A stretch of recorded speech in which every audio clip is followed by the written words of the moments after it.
Hi, my name is Charles Evans and welcome back to my studio here in Northumberland.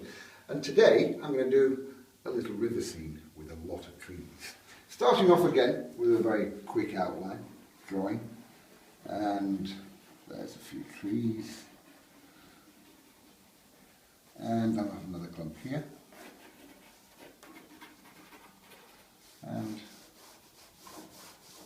a few tree trunks. Bring that down to where the river's going to go. Here's one side of the back. That needs to be a fairly straight line. It'd be a lot straighter if I'd had some red wine at some point. And here's the bit of rough stuff at the base of the trees.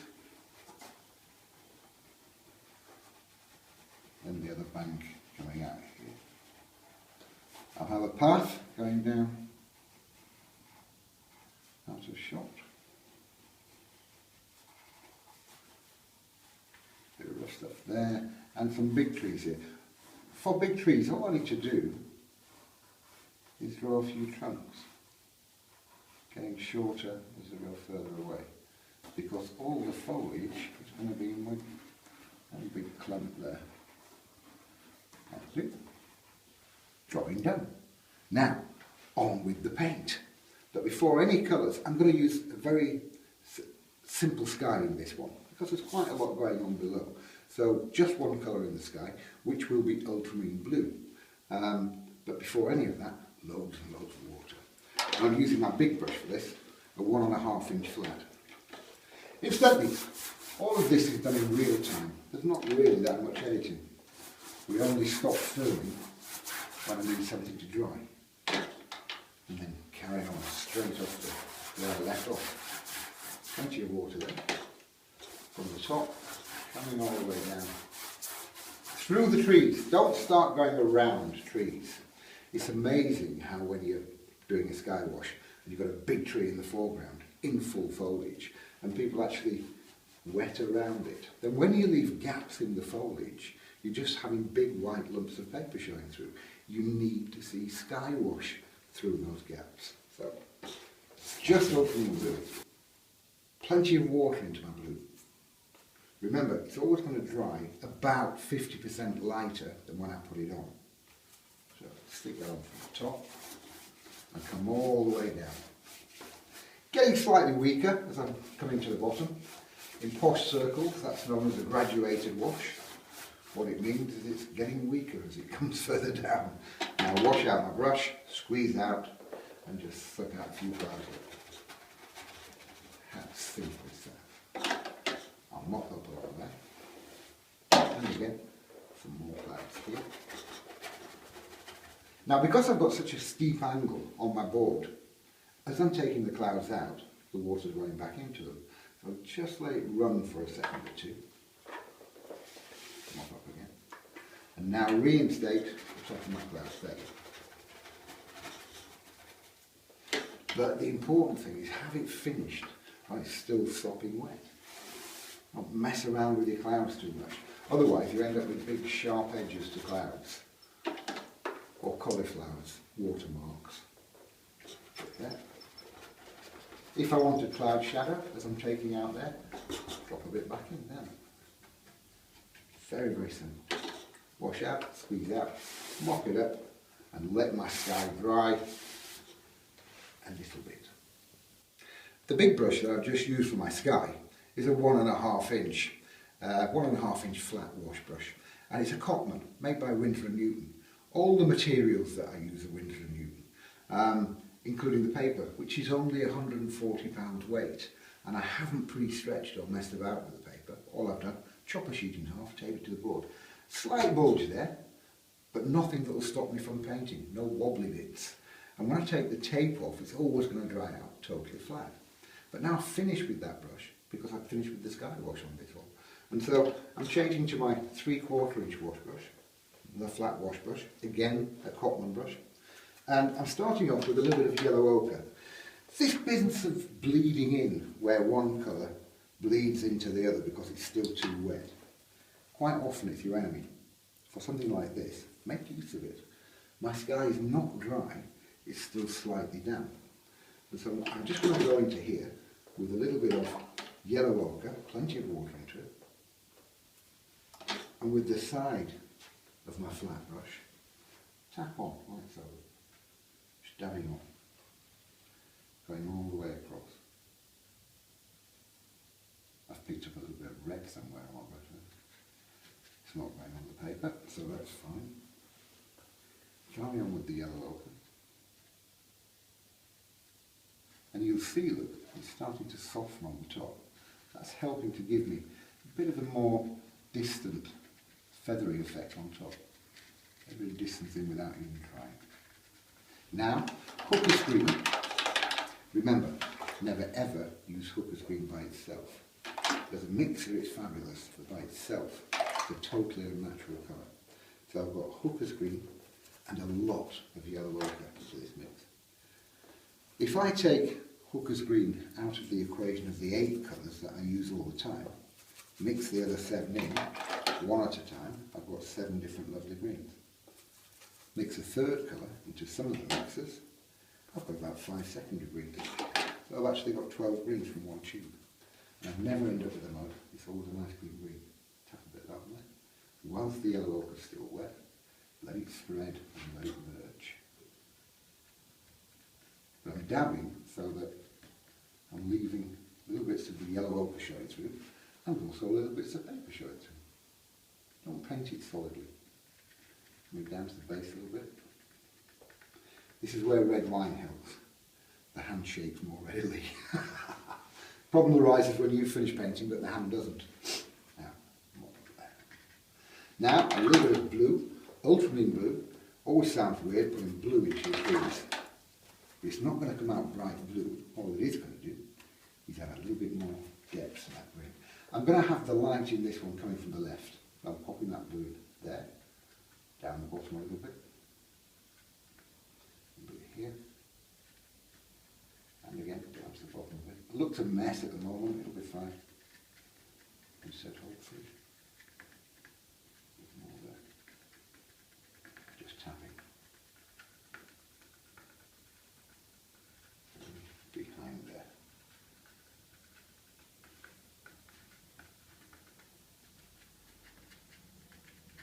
Now wash my brush out, squeeze it out there, and still with that blue, but this time tiny touch of burnt sienna into it as well. Tiny touch of burnt sienna into the blue, makes it darker. Wipe it on your frock a bit. Now again, with the big brush, I'll just drop in a few touches here and there. Again, while it's still nice and wet. And now out of that mess, we're making it into distant trees. Don't have too much detail in these. Remember, they want to be further back. The more detail you put in something further away, the further forward you're going to bring it.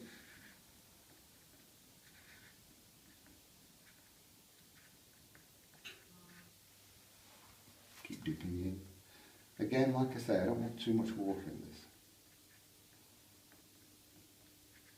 The paints I use, Winsor Newton paints, they are artist quality paints.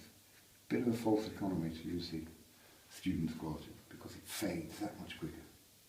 And you've got to put practically twice as much paint in to get the same depth of colour. Stick with artist quality paints. You'll get the proper results. A little bit of that dark down the bottom as well. Look, just tap.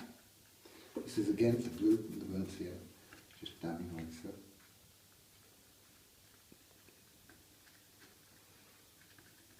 A few little touches of white here and there.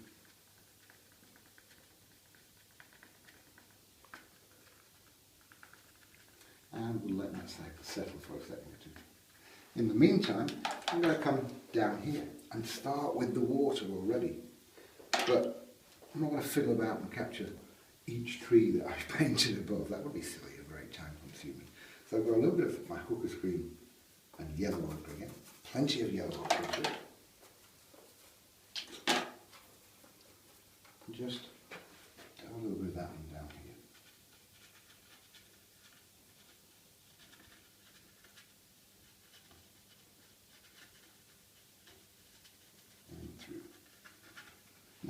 Again, a little bit of my blue, ultramarine blue, plenty of water into this.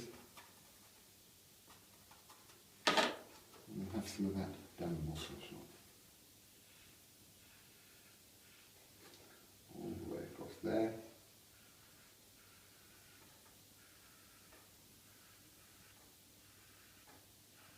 And just round the corner there. And again, merge these colours together.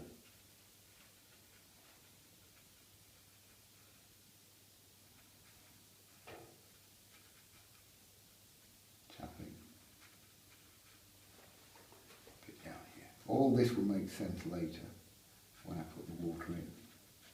At the moment, just getting the same colours going on. And now I'll just let that dry for a little bit. Which doesn't mean that I've got to stop painting. All it does mean is move around the picture a little bit. So whilst that's drying, I'll come back to here. Again, yellow ochre. Put your water into this.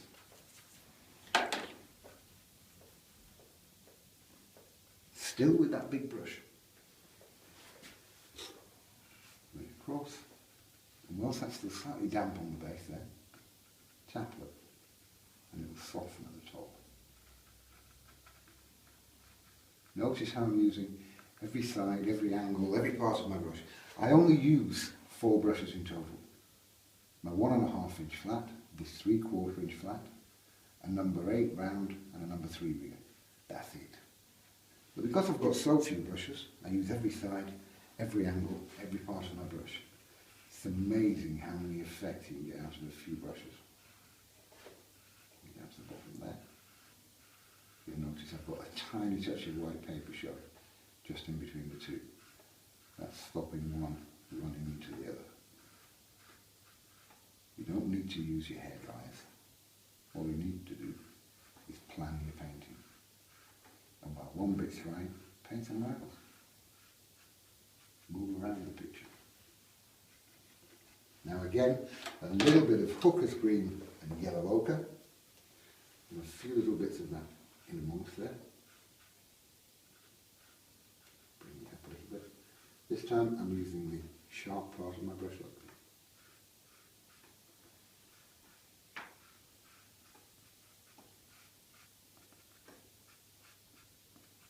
Now I just want to see if those first trees that we painted are dry yet, because if they're still slightly damp, what I have to do is drag up a few bits. Here we go. No, it's too dry. I'll leave that for a second. But there we go. We've got the background of the painting done really. I just want to let that dry slightly before I start coming further forward now.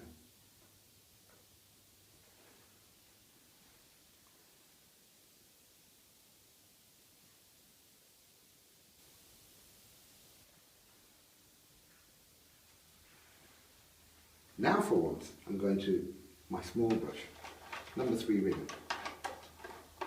Again, same make, cotton, and look at the state of that. My brushes are about 7 years old, and I really abuse my brushes every day of the week.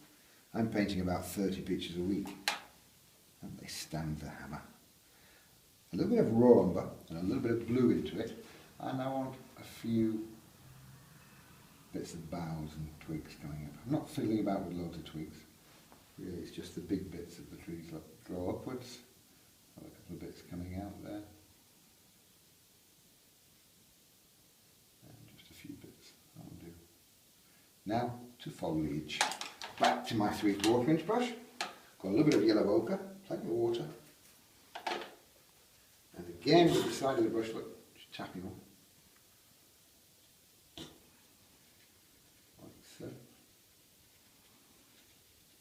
Now, hooker's green and burnt sienna.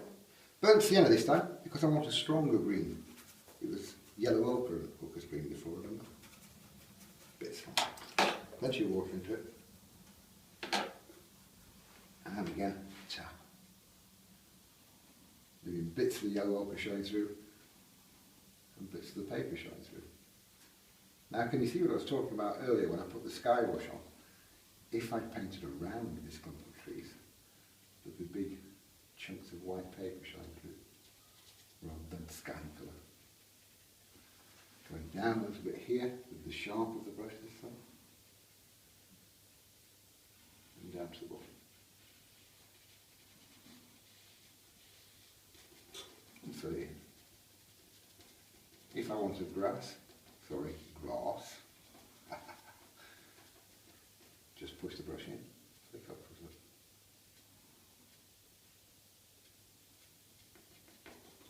Now, touch of blue. Ultramarine blue again. A bit of that up in the tree.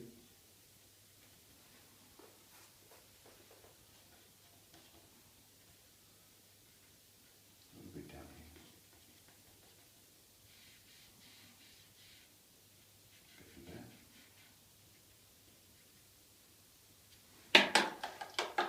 Soften it in slightly, just with a clean damp brush. One big tapping. Flick up, push there. That's the other side done. Now, over to this lot. I'm going to start off with this, with the tree trunks. And I want to get a little bit of light onto them. And so, all I'm going to do, change my round brush this time, and I'll have some yellow ochre over to the left hand side. Plenty of water into this again. And just fill in that. Good tree trunks look. But like I said, make sure they're getting shorter as they go further away. Now, again, raw umber with a touch of blue into it. A little bit darker this time. Incidentally, raw umber's the only brown I carry. So you've got raw umber with a nice standalone brown. Put a touch of blue into that. You've got sepia, 2 different browns. Put a touch of burnt sienna into your sepia mix, got Van Dyke brown, 3 different browns. Take your raw umber and burnt sienna together, you've got burnt umber, 4 different browns from one tube. So easy, such a useful colour is that. So with my brown with blue in, I'll have that to the right hand side of that yellow. So now I've got my light to that left hand side. I'll leave that for a second. But back to my rigger brush. It's in there somewhere. Incidentally, these brushes, they're all in the bucket all the time. And people often say to me, how do you manage to keep your water clean? That's because my buckets are very clever. Look at this. I'll just get rid of my palette for a second. I want to do that. I've got 2 sides to it, look. Clean water, dirty water. And if you're painting at your kitchen table, like most people are, you've got your brush holders all the way around. Put as many brushes as you want in there. This thing comes with a lid and a little mixing palette in the top as well. To be honest, I just throw those away. I'm just interested in the 2 bits inside. Put you back on. Now, with my rigger brush, what I'm going to do is still with the raw umber and blue mix, but a little bit stronger, a bit less water into it. What I'm going to do is have some twigs coming up here, these bits coming down, up in the bottom there. Don't want much, just a few tide touches here and there that are going to show in amongst the foliage when I put it in. Now back to my big brush again, yellow ochre, as usual, get my light in first, nice and strong, and again, starting to tap on. This lot's coming out of the top left hand side of my paper, dabbing, a few bits down here. Now, hooker's green and burnt sienna, good and strong this time. Remember, these trees are the nearest, they're the closest to me. I want it the darkest green. Tap.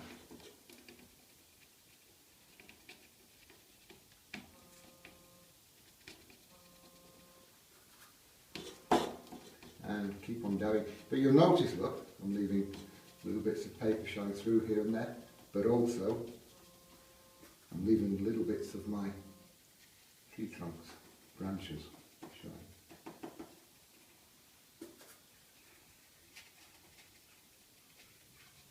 instantly you notice now, because of this and this lot here, how much further back all this stuff goes than when I first started painting it. If I wanted more of the effect of individual leaves, don't start painting individual leaves. That would be very time consuming and very, very silly. Instead, split my brush. Watch this one. Still with the same green. Split my brush on my swap. Now, into the paint, that way. And this is where I say, these brushes will take really any amount of abuse. I'm not going to hurt them. Stipple on them. See how effective that is.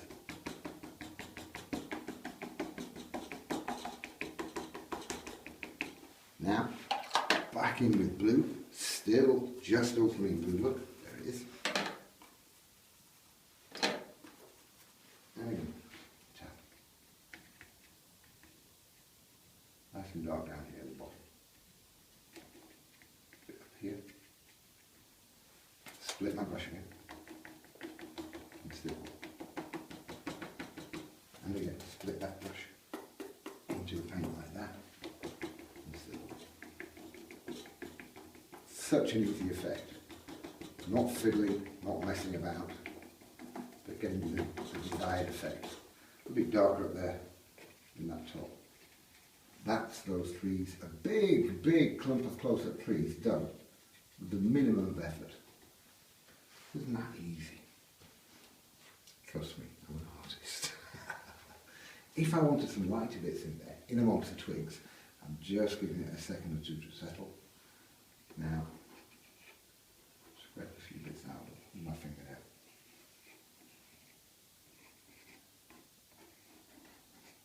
That's a piece of kit that no one can sell you. A fingernail. We've all got them. Unless, of course, you buy your fingernails, and then you'll be in serious trouble. Oh dear.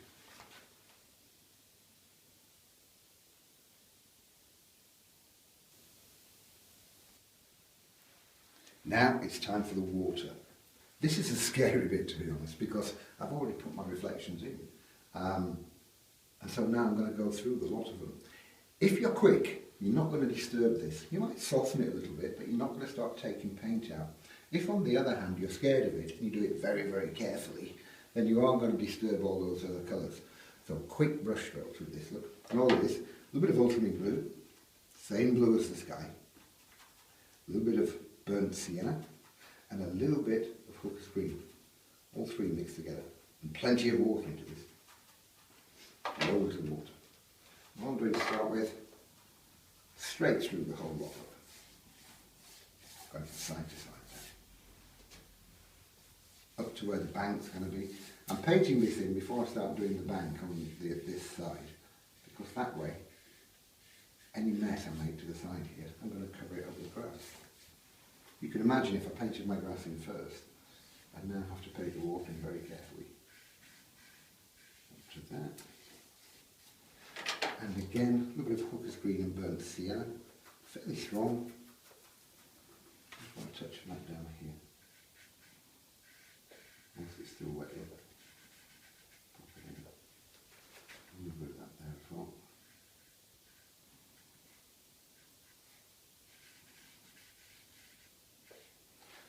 Okay. Squeeze it out.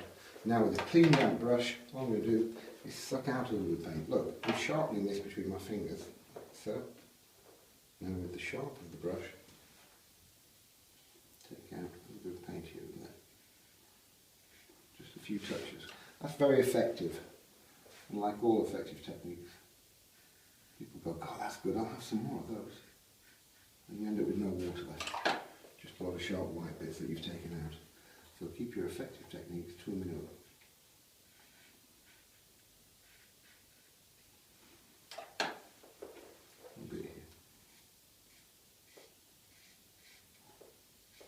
Watercolours have got this reputation for being the most difficult medium. It's a nonsense. If you make a mistake, wash it out, do it again. Quite honestly, I could take these bits out when it were totally dry, just as easily. In fact, probably easier because it wouldn't bleed back in. There. That'll more or less do, I think, for water. I'll have another one here, actually. Don't fiddle, Evans. Like I said, keep these bits to a minimum. What am I doing? Now, over to this side. I'm going to paint the path in first, which is a little bit of yellow ochre with a tiny touch of light red mixed into it. And plenty of water into this. And just tap that in like so.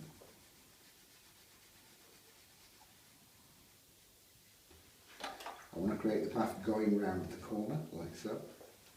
So, just wash my brush out, squeeze out, take a little bit out then. Take it into glove perspective. Now, to the grasses either side, again, a little bit of yellow ochre, plenty of water, tap a bit of that up there. And I'll have a little bit down here as well. Just dabbing. Now, Hooker's green and yellow ochre again. A lighter green, it's for grass. Plenty of water into it again.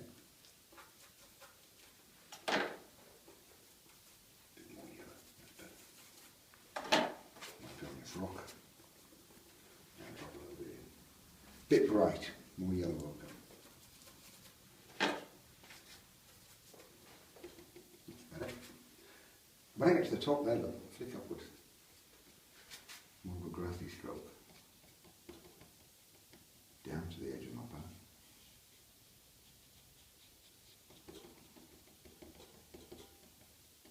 And again, a little bit down there as well. Up to the edge of my path, down to where the river comes in here, down to here, a bit more water,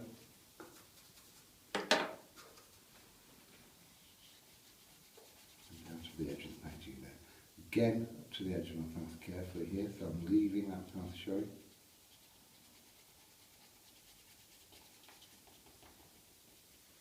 If I wanted some grasses on here, actually first of all, before my grasses, I'm just going to take that across a little bit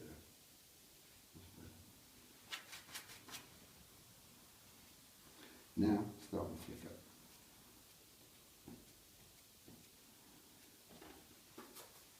That's known as a grass stroke. Gosh, I talk too much.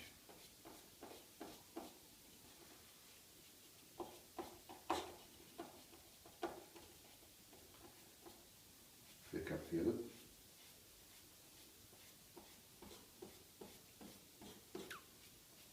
If I wanted some sharper bits of grass, with the sharp bit of my brush.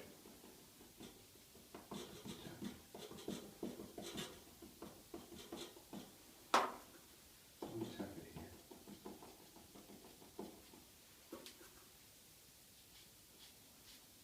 Don't go to your smallest brush for this kind of thing.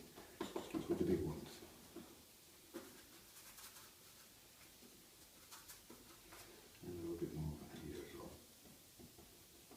Popped a little touch more yellow ochre into that.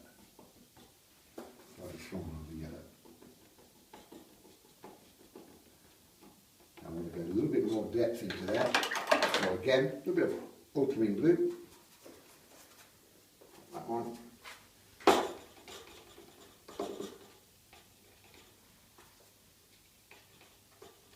And again, flick upwards.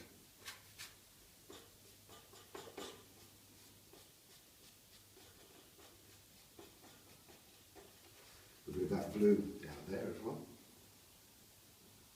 A little bit there. Going around. It's not a solid unbroken line. It's just a few touches of the dark. Here and there. As the river comes down. Sorry, as the bank comes down to the river.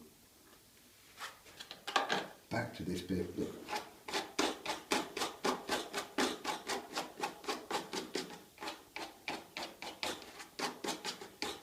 One final bit we'll have some shadow from these trees here. And the shadow mix, ultramarine blue, tiny touch of crimson. So I've made a really horrible purple. And a touch of both here. A bit more purple, that's better. Enough water in there, and we'll just have a little bit across the path on the trees. Look.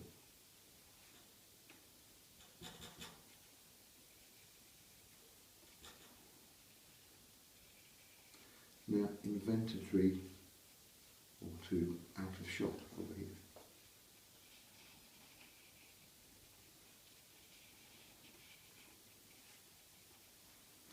Just soften it a touch. There. That's digital art. Digit. Now all that remains is for me to take my tape off, and let's have a nice white edge.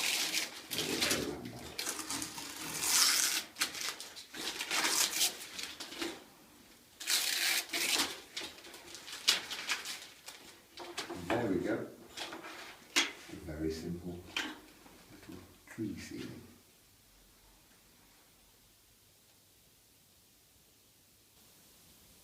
Now that really was filmed in real time. Just a couple of minutes here and there while we waited for bits to dry, but then carried on straight where we left off. So you can see just how easily a painting can be put together. But don't get disappointed by using inferior quality painting materials. Stick with the best, and in my mind, that's Winsor Newton. I would say that, but it genuinely is. Painters like Constable used to use Winsor Newton stuff. So if it was good enough for him, then it's certainly good enough for me. Incidentally, you can buy all this stuff from my eBay shop, which will be at the bottom of this video, or visit my website, charlesevans.com. Actually, my cameraman told me earlier that with the painting behind me, it looked like the river was actually coming out of my nose. So that just points out how realistic my river was behind. I'll show you the picture now. Thank you, and see you soon.